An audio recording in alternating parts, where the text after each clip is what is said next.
Hello दोस्तों, बैम्को hydraulics ने bonus share and stock split किया है। इससे अब एक शेयर है वो 20 शेयर बन जाएगा, यानी कि जो स्टॉक स्प्लिट है वो 1:10 की रेशियो में है और जो बोनस इशू है वो 1:1 की रेशियो में है। दोनों को कंबाइन करें तो एक शेयर 20 शेयर बन जाएगा, यानी कि नंबर ऑफ शेयर आपके 20 गुना हो जाएंगे। इसकी जो इन्होंने रिकॉर्ड डेट रखी है वो 22 अगस्त 2025 रखी है, यानी कि 22 अगस्त 2025 को जिनके भी डीमेट अकाउंट में ये शेयर होगा उनको इसका बोनस और स्प्लिट का फायदा मिलेगा।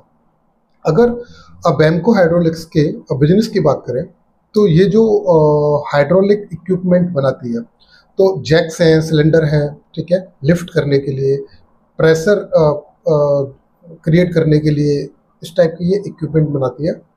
और इसका जो बिजनेस है, अगर आप रेवेन्यू की बात करें तो इन इक्विपमेंट को बेच के 90% इसका रेवेन्यू जनरेट होता है। 10% इसका जो रेवेन्यू है वो मेंटेनेंस एंड इंस्टॉलेशन से भी आता है। अगर इसकी बिजनेस की बात इंडिया में करें तो 90% बिजनेस इसका अराउंड इंडिया में है और रेस्ट अराउंड 10% बिजनेस एक्सपोर्ट से आता है आउटसाइड इंडिया में, ठीक है। जो बैम्को हाइड्रोलिक्स के स्टॉक के परफॉर्मेंस की बात करें तो लास्ट 1 ईयर में इसने 80% का रिटर्न दिया है, लास्ट 3 ईयर में 760% का रिटर्न दिया है और लास्ट 5 साल में इसने 4397% का रिटर्न दिया है। तो हिस्टोरिकली रिटर्न इसका बहुत अच्छा है। इस समय इसकी जो प्राइस है 2833 है। 52 वीक लो जो गया था 1170 गया था और 52 वीक हाई गया था वो 3499 गया था, यानी कि लो और हाई में 3 गुना का अंतर है। यानी कि बहुत ही इसका जो शेयर है फ्लक्चुएट होता है, यानी कि 3 गुना तक बढ़ भी सकता है और 3 गुना तक कम भी हो सकता है। मार्केट कैप इसका 620 करोड़ है, बहुत कम मार्केट कैप है, माइक्रो कैप कंपनी है। आरओई 17.88 है, आरओई ठीक है। जो हिस्टोरिकल आरओई है वो भी 13-14% के आसपास रहता है।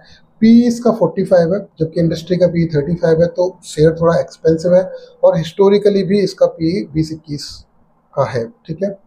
ईपीएस देखोगे आप 61 है एंड डिविडेंड यील्ड 0.07 है। अगर total number of share holders की बात करें इसकी तो 2974 इसके शेयर होल्डर है। प्रोमोटर की हिस्सेदारी 74.69 है एंड रिमेनिंग रिटेल है 25.31। अगर लास्ट क्वार्टर के रिजल्ट की बात करें तो क्वार्टर ऑन क्वार्टर 70% का लॉस हुआ है, ईयर ऑन ईयर 17% का लॉस हुआ है। अगर प्रॉफिट की बात करें तो क्वार्टर ऑन क्वार्टर 72% का लॉस हुआ है, ईयर ऑन ईयर 193% का जंप हुआ है, ठीक है। तो ये जस्ट इन्फॉर्मेशन के लिए वीडियो था। अगर आपको वीडियो अच्छा लगा हो तो चैनल को लाइक करें, शेयर करें, सब्सक्राइब करें और कोई भी बाय एंड सेल रिकमेंडेशन